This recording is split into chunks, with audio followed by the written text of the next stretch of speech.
past the Sunset Strip. They found the girl's body in an open pit.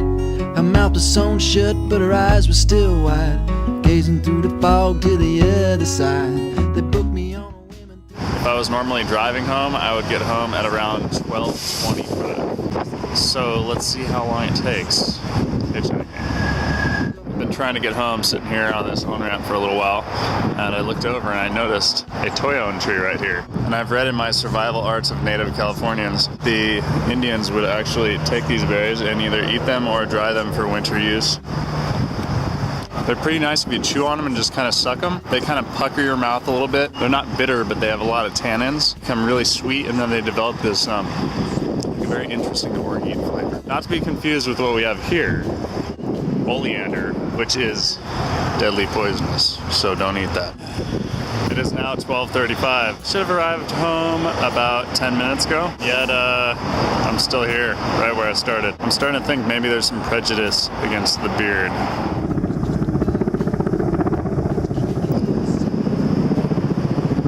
It is now 2 o'clock.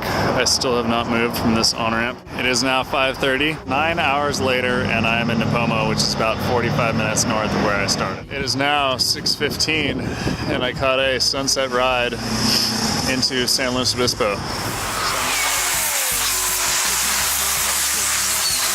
I'm here in slow, and I noticed these pine cones on the ground here. And this one here has obviously been munched on by a squirrel or something, which makes me feel like there might be nuts in these.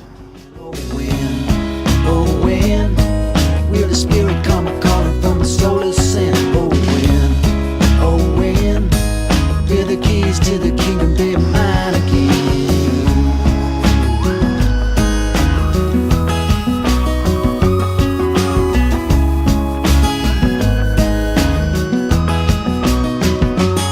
Well, the sheriff let me go.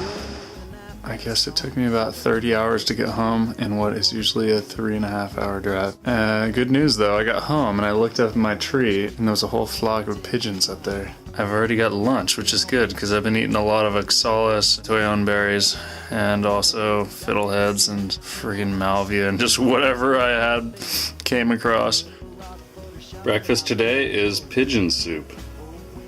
Here are my pine cones that I gathered. The Indians would throw these on the coals of their fire and get the green ones to crack open that way. You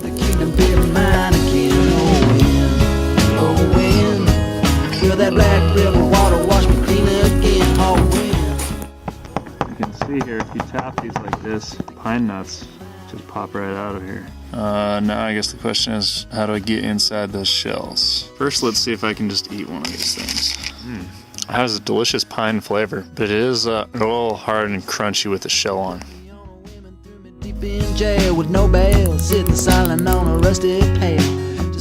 It almost tastes like you're eating like pine pitch or something. It's really kind of astringent. I don't see how I could ever really add to my calories by doing this. I'm gonna go ahead and say the pine nut experiment is a failure. I don't know, maybe the wrong pine trees, or I'm doing something wrong. You can see it's gotten really soft. It's kind of like an avocado, I guess. It's